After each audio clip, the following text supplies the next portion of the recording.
దేబ్బెం మొహాలు వేసుకొని కూర్చొని మాట్లాడతారు. అందులో చాలా క్లియర్గా అందులో ఏముంది, 40,000 అండ్ ఆడ్ ఇంతమంది మిస్ అయ్యారు. అందులో రికవరీ అయింది, కానీ ఇంతమంది మిస్సింగ్ జరుగుతూ ఉంది అనేది ఉందా లేదా? ఉందా లేదా? అంటే రాష్ట్రంలో ఆడబిడ్డల పట్ల ఏమైనా సరే ఒక బాధ్యతాయుతమైనటువంటి ప్రభుత్వం అప్పుడు ఉన్నట్ట చెప్పండి నాకు.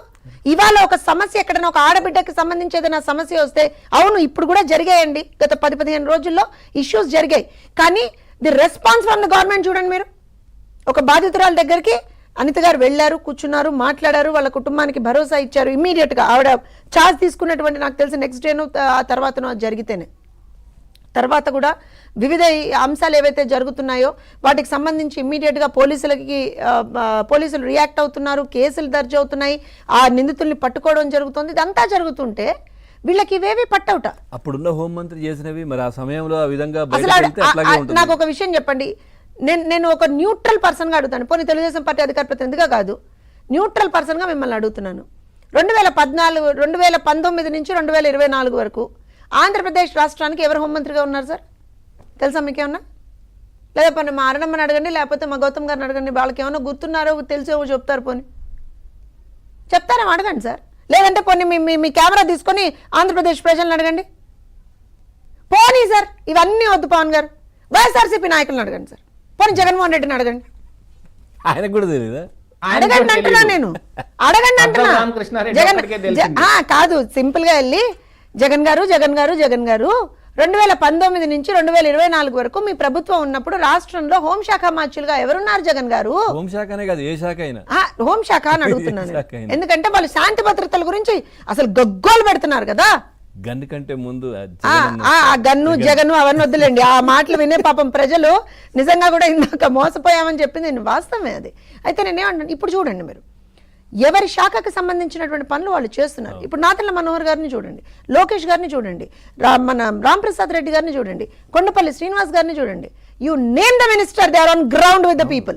You name the minister. కదా రేషన్ షాప్ కి వెళ్ళిపోయి నేను ఏమంటున్నా, మీరు ఇప్పుడు ఎంతమంది మంత్రుల పేర్లు ఉన్నాయో అంతమంది మంత్రులు ఏం చేస్తున్నారో, ఏ రోజున వాళ్ళ కార్యక్రమాలు ఏంటో, ఎక్కడ వాళ్ళు ఆన్ గ్రౌండ్ పని చేస్తున్నారో ప్రజలతో సహా అందరికీ తెలుసు. ఎవరి పని వాళ్ళు చేస్తున్నారు, దానికి సంబంధించి మాట్లాడుతున్నారు. ఏ శాఖకు సంబంధించిన నేను ఏమంటానంటే ఈ పరిస్థితి అసలు మనకు గత 5 ఏళ్లలో లేదు. అవేవి ఇప్పుడు కనపడేటువంటి వాళ్ళకి రాష్ట్రంలో మాత్రం ఏదో అరాచకం జరిగిపోతుంది. Something is happening. What is happening? People are happy. Mister Jaganmohan Reddy, people are happy, that is happening. You are not happy, so you are running to Bengaluru. Simple. People are happy, వాళ్ళు బాగానే ఉన్నారు, ప్రశాంతంగా సంతోషంగా. మాకు ఒక మంచి ప్రభుత్వం వచ్చింది, మమ్మల్ని కాపాడుకునేటువంటి ఒక ప్రభుత్వం వచ్చింది, మమ్మల్ని చూసుకునేటువంటి ఒక ప్రభుత్వం వచ్చింది, టైంకి జీతాలు పడుతున్నాయి, పెన్షన్లు అందుతున్నాయి, పిల్లలకు విద్య సరిగ్గా ఉంది, అన్నీ సరిగ్గా ఉన్నాయి, రోడ్లు వేసేటువంటి ఒక ప్రక్రియ నడుస్తూ ఉంది, అమరావతి కడుతున్నారు, పోలవరం కడుతున్నారు, ఏమంటారంటే ఉద్యోగ కల్పన జరుగుతుంది, కొత్త ఇన్వెస్ట్మెంట్స్ వస్తున్నాయి, అన్నీ బాగుంది అని ప్రజలు సంతోషంగా ఉన్నారు అని అంటే ఇక కక్ష కట్టాడుగా జగన్మోహన్ రెడ్డి. పీపుల్ హ్యాపీ, ఇటు మొక్కలు చెట్లు ఇవి కూడా హ్యాపీ. ఫస్ట్ ఆఫ్ ఆల్ నేను మర్చిపోయాను అసలు రాష్ట్రంలో ఇవాళ రోజున ఎక్కడెక్కడైతే పచ్చని చెట్లు ఉన్నాయో నాకు తెలిసి మనసులో చెట్లు అమ్మయ్యా జగన్మోహన్ రెడ్డి వెళ్ళిపోయాడు, బతికిపోయాం అనుకుంటున్నారు. అలా అందుకేనేమోనండి ఆ కొట్టేసిన చెట్లన్నీ మళ్ళీ తిరిగి చిగురించడం కోసం అయి ఉంటుంది. అదే సార్, ఇప్పుడు అందరూ చల్లగా ఉన్నారు, అందరూ హ్యాపీగా ఉన్నారు. ఇది చూసి తట్టుకోలేక బెంగళూరు వెళ్ళిపోయారు. ఎందుకంటే స్పైడర్ సినిమా తెలుసు కదా మనకి. స్పైడర్ సినిమాలో ఎలా ఉంటుంది, పక్కవాడు ఏడిస్తే విలన్ నవ్వుతాడు. ఇక్కడ ఇప్పుడు ఎవరు ఏడవట్లే కదా, నవ్వడానికి ఏం కాన్సెప్ట్ ఇక్కడ అసలు ఏం దొరకట్లేదు జగన్మోహన్ రెడ్డికి. అందుకని నాకు ఇక్కడ నవ్వడానికి ఏం దొరకట్లేదు, ఎవరు ఏడవట్లేదు ఇక్కడ, చీ I don't like this place అని చెప్పి బెంగళూరు వెళ్ళిపోయారు.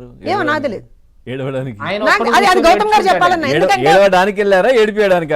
ఏమో మరి ఎవరిని ఏడిపించడానికి వెళ్ళారో, ఏం చేయడానికి వెళ్ళారో, అసలు ఏం చేస్తున్నారు ఒకటి మాత్రం నిజం పవన్ గారు. నాకు వచ్చినటువంటి చాలా క్రెడిబుల్ ఇన్ఫర్మేషన్ ఏంటి అని అంటే, జగన్మోహన్ రెడ్డి గారు గత 5 సంవత్సరాల్లో బెంగళూరు అండ్ సరౌండింగ్ ఏరియాస్ లో విపరీతంగా భూములు కొన్నారు, బినామీ పేర్లతోటి వాటి రిజిస్ట్రేషన్స్ అయ్యాయి, వాటన్నిటికీ సంబంధించినటువంటి ఒక పెద్ద స్కామ్ ఒకటి రన్ అయింది.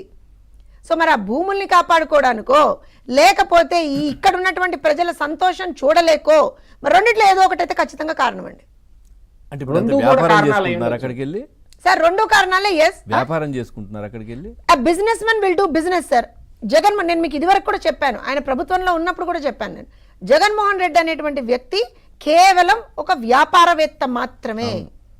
అందుకే ఆ వ్యక్తికి ఎప్పుడు కూడా మీకు నేను ఇందాక అడిగితే మీరు కూడా ఏంటి ఏంటి అన్నారు. ఆ వ్యక్తి ఎప్పుడన్నా మీకు ఎవరికన్నా ₹1 సాయం చేస్తుంది కనపడ్డదా అండి? పాదయాత్రలో నాకు బాగాలేదు, నాకు గుండెకి ఆపరేషన్ చేయించాలంటే మన ప్రభుత్వం వచ్చాక చేపిస్తా తమ్ముడు అన్నాడు. సో వ్యాపారవేత్త వ్యాపారాన్నే చేసుకుంటాడు సార్. అది కూడా తప్పంటే ఎలాగ మీరు? రైట్. అరుణ గారు సార్